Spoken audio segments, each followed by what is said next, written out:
Graça e a paz de Jesus, povo de Deus. Bom estar com os irmãos nessa noite, poder ministrar a palavra do Senhor, enquanto os pais se transitam para levar as nossas crianças para o espaço seguro, de aprendizado, de discipulado na palavra de Deus. Eu peço para que você abra a sua Bíblia na segunda carta de Paulo aos Tessalonicenses.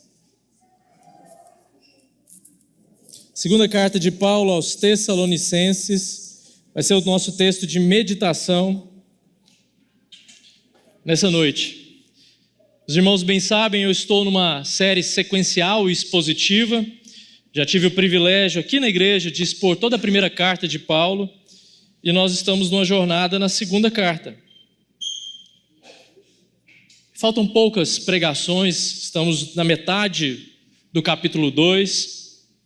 Chegamos hoje ao final do capítulo 2, então 1 ou 2 sermões nós encerramos a série na segunda carta de Paulo aos Tessalonicenses.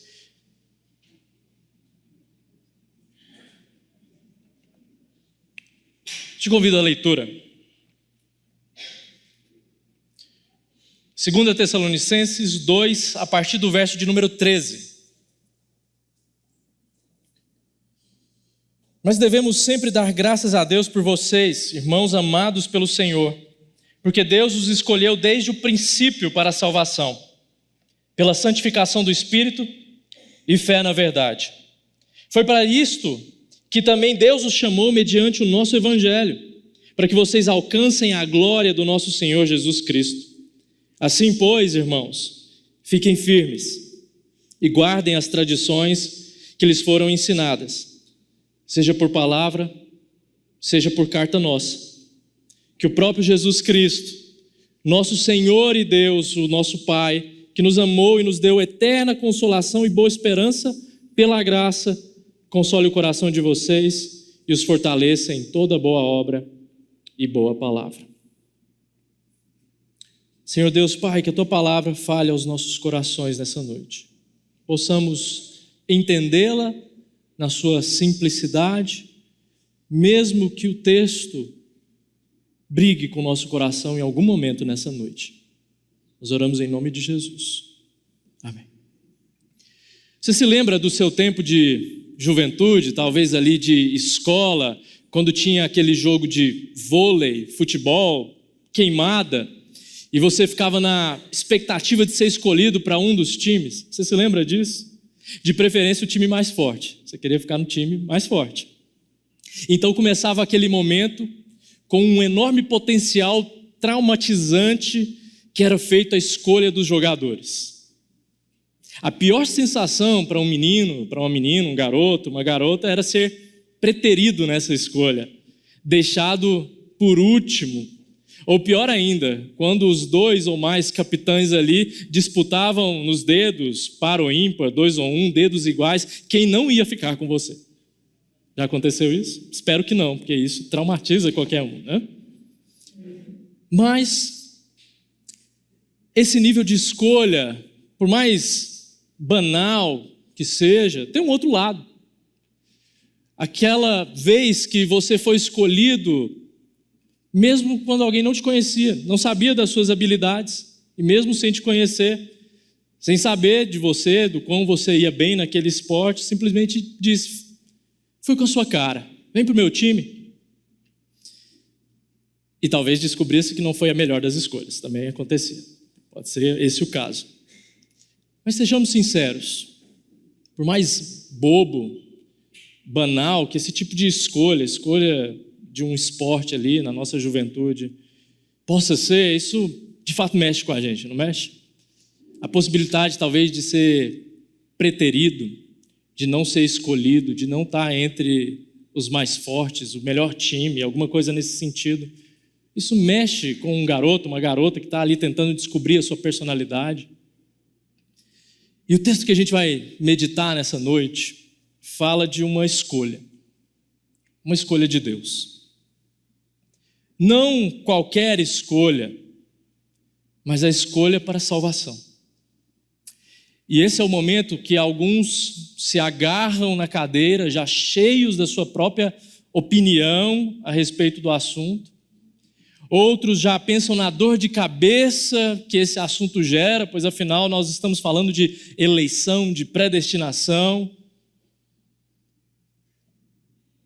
Estamos falando das decisões do próprio Deus, daquilo que se passou na sua mente criativa, do Deus triuno. E não é um tema fácil, eu sei. E mais uma vez eu repito isso. Não é predileção minha escolher os temas polêmicos e até, em um certo sentido, divisivos, mas essa é a tarefa da pregação sequencial e expositiva. É lidar com os textos, sem rodeios, sem floreamentos.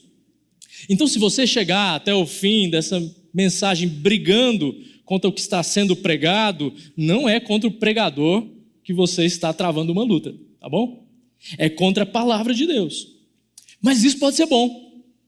Isso pode ser bom, porque isso pode te colocar numa posição de ir mais a fundo, de buscar mais, de querer entender o que está sendo dito, o que está escrito na palavra de Deus. Irmãos, o teor do apóstolo Paulo aqui não é outro senão nos encorajar. E eu quero demonstrar isso para vocês nessa noite. Perceba que nós estamos saindo de um trecho da carta em que há muito medo e temor envolto na questão daqueles que se perdem, dos perdidos para a eternidade. Você se lembra disso? E se você não se lembra, eu te convido a acompanhar essa série, está toda ela no nosso canal no YouTube. E eu disse no último sermão dessa série sobre o homem da iniquidade, o filho da perdição, o anticristo, e que ele enganará a muitos, e que muitos estarão entrelaçados nessa operação do engano, da mentira e da condenação. Junte a isso uma igreja que era naturalmente temerosa em relação ao dia do Senhor, a volta de Cristo, dia do juízo, em que alguns estavam tristes porque acharam que foram deixados para trás. Afinal, circulava uma história ali naquela igreja de que Jesus já tinha voltado, os mortos já tinham ressuscitado e toda uma igreja tinha sido preterida na volta de Cristo. Então Paulo agora conclui a argumentação teológica dele. Qual argumentação é essa? Paulo diz que Jesus ainda não havia voltado e que há de se escutar a voz de um arcanjo, o ressoar de uma trombeta. A partir disso, os mortos ressuscitarão e juntamente com os vivos irão se encontrar com o Senhor nos ares. Esse evento irá inaugurar o juízo. Temos um céu avermelhado como fogo, as hostes celestiais descendo junto com Jesus para trazer juízo, e Jesus matando o anticristo com o sopro da sua boca. E finalmente, vitória e deleite perpétuos para os que estão em Cristo, mas também eterna destruição para os descrentes.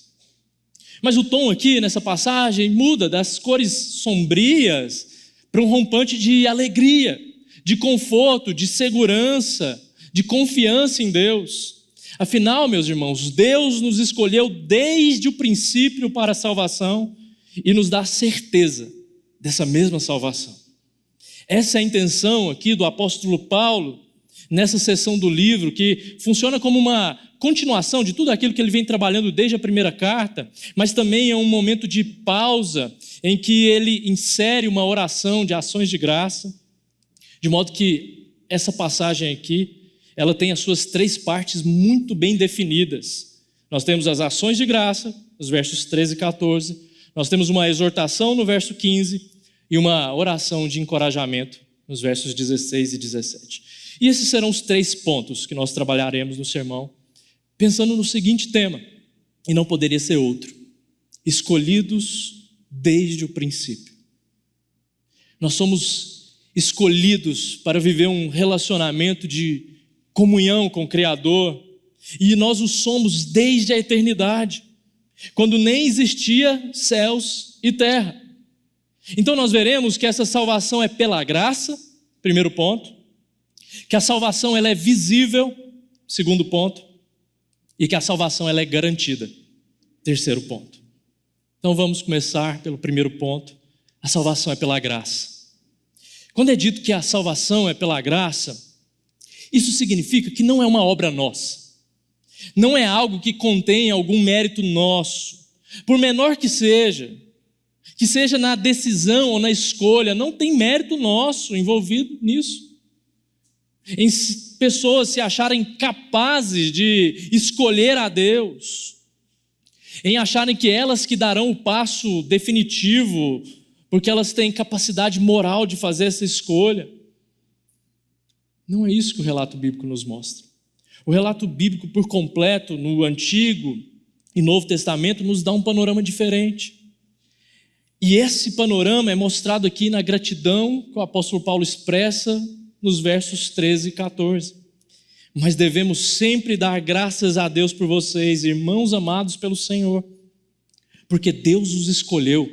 O verbo aqui aparece na sua forma eleito, da onde a gente tira eleito, eleger, eleição, desde o princípio para a salvação, pela santificação do Espírito e fé na verdade.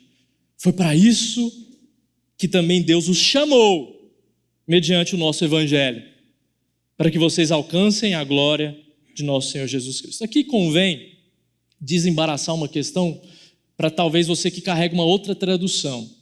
Existem algumas traduções que não fazem a escolha desde o princípio, mas colocam a escolha de tradução, escolheu como primícias. Eu não concordo com essa tradução. Concordo com essa nossa que nós temos aqui na NAA, escolheu desde o princípio. Mas pode ser que você carregue aí uma outra versão, por exemplo, uma NVT, que diga que Deus os escolheu como primícias. Isso muda radicalmente o entendimento do texto. Mas a melhor tradução aqui possível para nós é essa mesmo que nós temos. Deus escolheu desde o princípio. Há 3 possíveis reações quando você lê esse texto aqui de bate-pronto.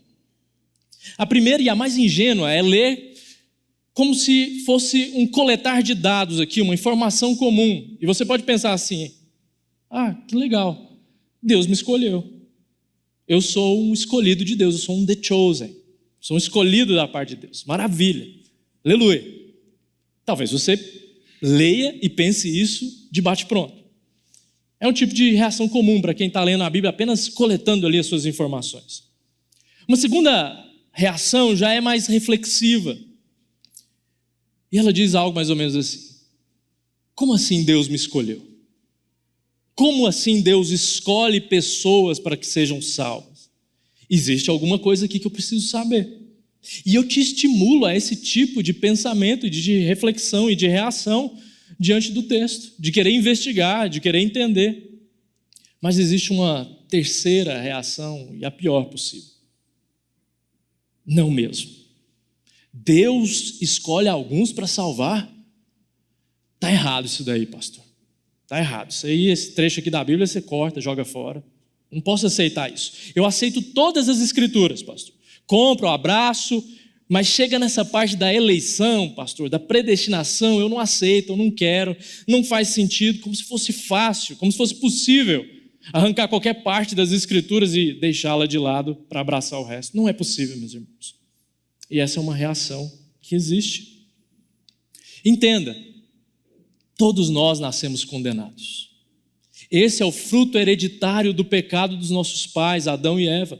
Todos nós nascemos condenados. De modo que na prática, na vida que acontece todos os dias, eu, você, seu primo, sua mãe, seus amigos, estamos indo por conta própria para o inferno. Essa é a verdade. Estamos condenados. Nascemos assim. Essa é a doutrina do homem na teologia reformada. Nascemos sem o poder e sem a vontade de fazer o bem. Sequer nós podemos achar um caminho para Deus por conta própria. A gente não consegue. Eu nasci na iniquidade e em pecado me concebeu a minha mãe. Salmo 51, verso 5. Que se conclui? Temos nós alguma vantagem? Não, de forma nenhuma, pois já temos demonstrado que todos, tanto judeus como gregos, estão debaixo do pecado. Como está escrito, não há justo, nenhum sequer.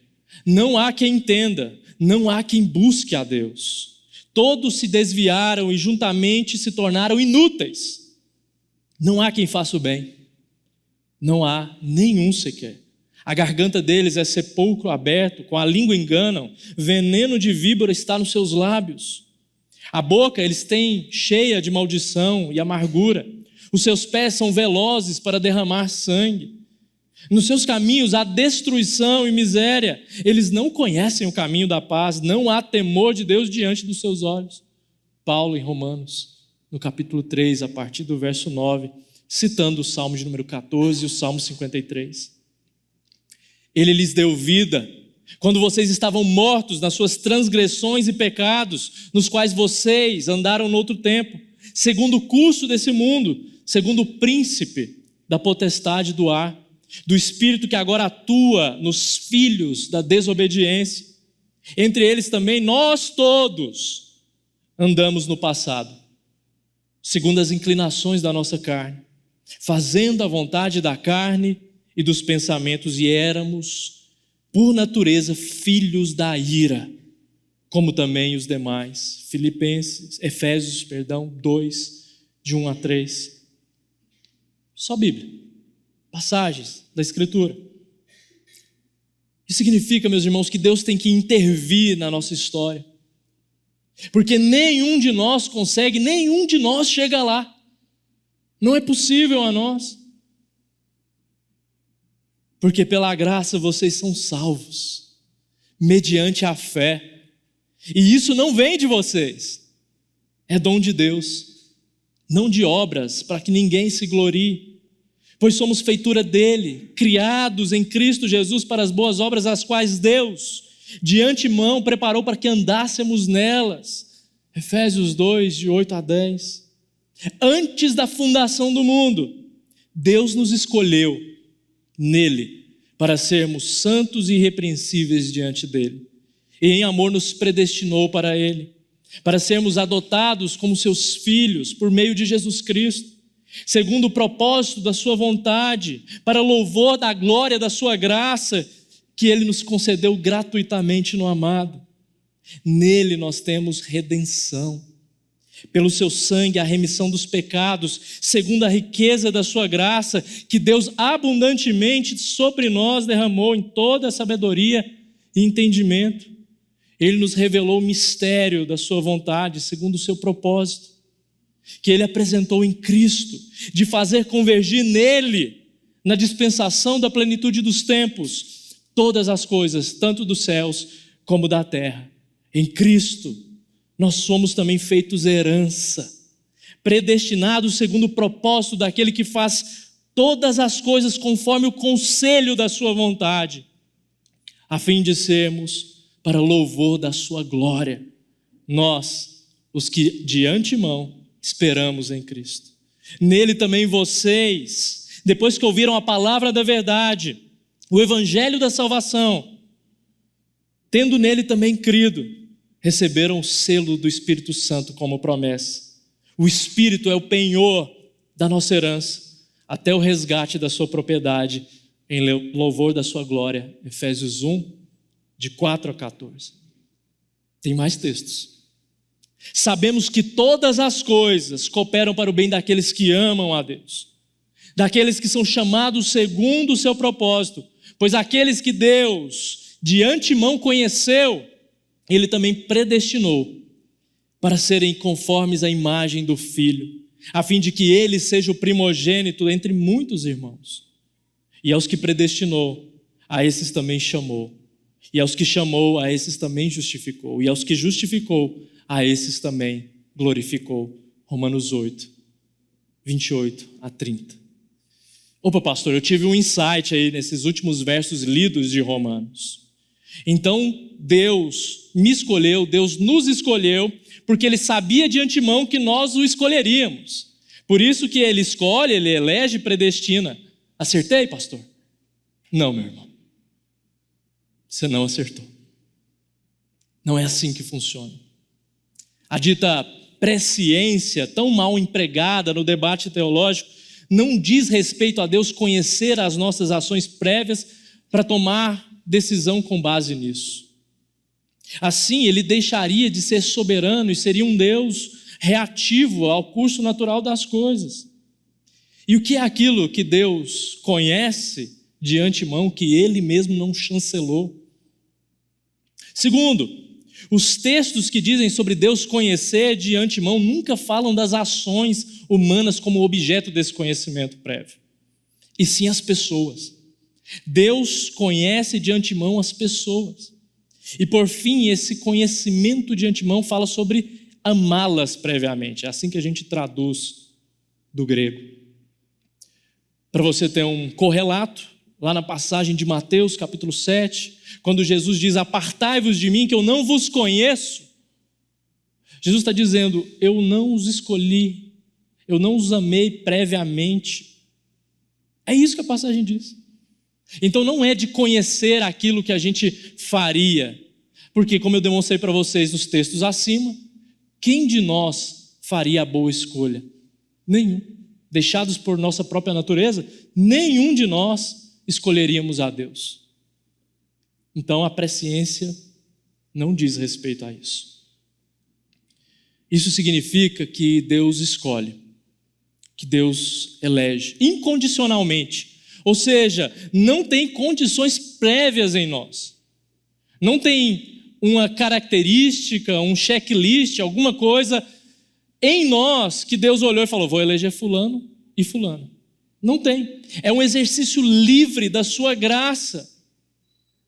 Por mais que você brigue com isso, e eu briguei por muito tempo, eu confesso aos irmãos. Ainda no seminário eu lutava com essa doutrina.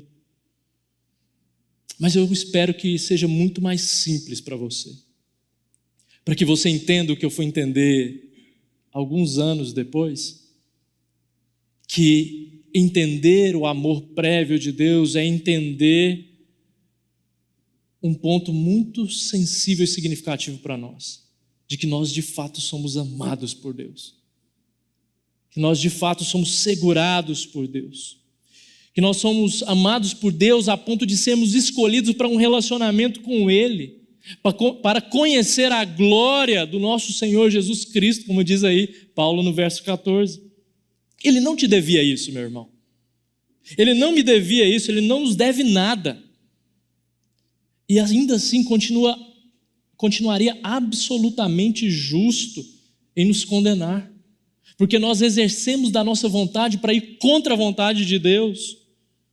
Então Deus, mesmo não nos devendo nada, graciosamente Ele nos ama.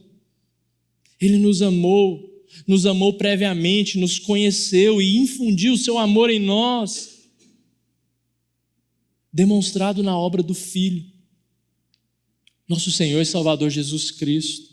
Jesus veio em favor de nós porque nós não conseguiríamos de modo algum alcançá-lo. Morreu para o nosso resgate, e esse resgate tem nome, tem sobrenome. Eu, você, todos nós que cremos, confessamos e entregamos a nossa vida ao senhorio dele. Os tessalonicenses, ao ler isso da parte de Paulo, puderam finalmente descansar. Deus não se esqueceu de nós. Deus não se esquece de nós nunca. Em Jesus nós temos uma viva esperança, porque Ele nos escolheu para a salvação e nós já não estamos mais em condenação. Eu posso ter alegria na minha vida cristã, porque Ele me amou e Ele me ama. Essa é a verdade do texto para nós, meus irmãos. Deus nos ama e nos escolhe para ter um relacionamento com Ele. Portanto, nós iremos viver para Ele, e essa salvação ela é demonstrada.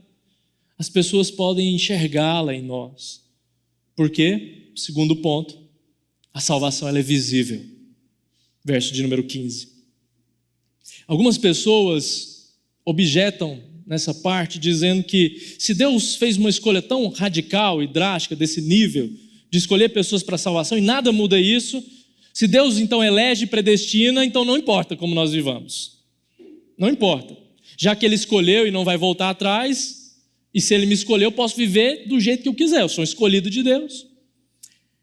Essa é uma falsa compreensão prontamente derrubada pelas Escrituras. Assim, pois, irmãos, fiquem firmes e guardem as tradições que lhes foram ensinadas, seja por palavra, seja por carta nossa, verso 15. A vida do escolhido de Deus, do escolhido por Deus, ela não é vivida de qualquer jeito. Ela não pode ser vivida de qualquer jeito. Ela é demonstrada no amor e no temor ao Senhor. Paulo nos exorta a continuarmos firmes nas Escrituras. E tradição aqui é a Bíblia, viu, meus irmãos? Não é a tradição da Santa Igreja Imaculada e Romaníssima. Não é a tradição do papado. Não é a tradição dos homens como os fariseus observavam. É a palavra inspirada da parte de Deus, a qual Paulo se reconhece como um agente ao escrever essa e outras cartas. É vivendo uma vida de firmeza e compromisso no Evangelho que demonstramos que somos salvos verdadeiramente, que somos salvos de verdade. Caso contrário, meus irmãos, a gente vive uma mentira, uma ilusão, uma falsa promessa. O escolhido por Deus vive uma busca de santidade. Conforme o verso 13 aqui, nessa nossa passagem, já havia nos dado a pista, porque Deus os escolheu desde o princípio para a salvação pela santificação do Espírito e fé na verdade. E me escute com muita atenção. Colhe os seus ouvidos aqui perto agora. Se você não deseja o Senhor, se você não deseja viver para Ele, se você não busca a santificação, você não nasceu de novo. Essa é a verdade.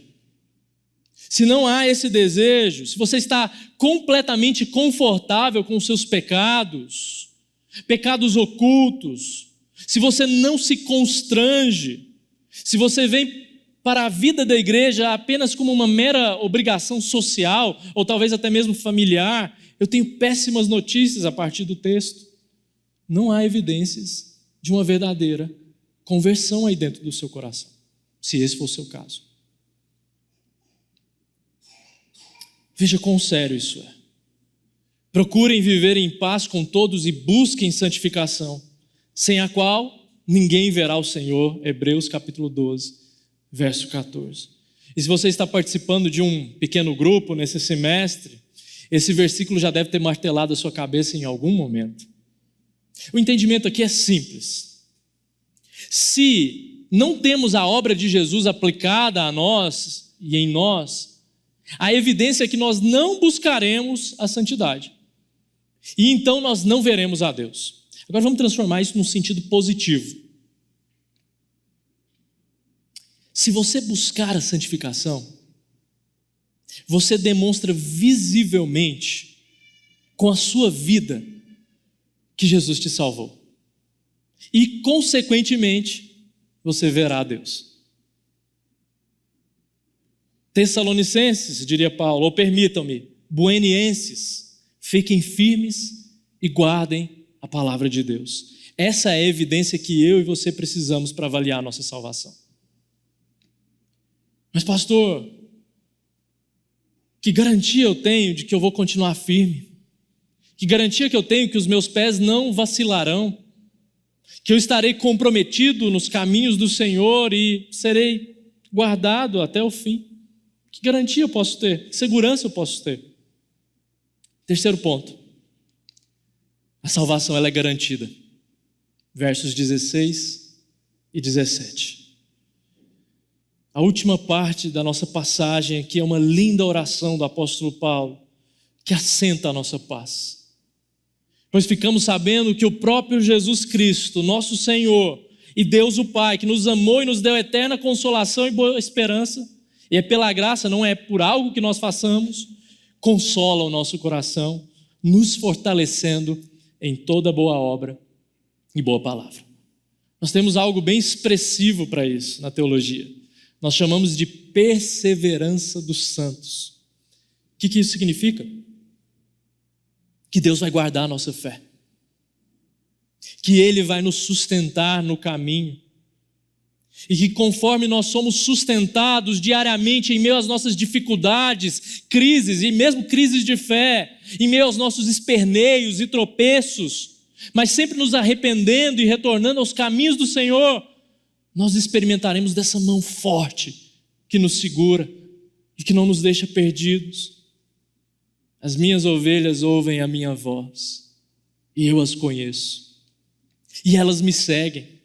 Eu lhes dou a vida eterna, jamais perecerão, e ninguém as arrebatará da minha mão.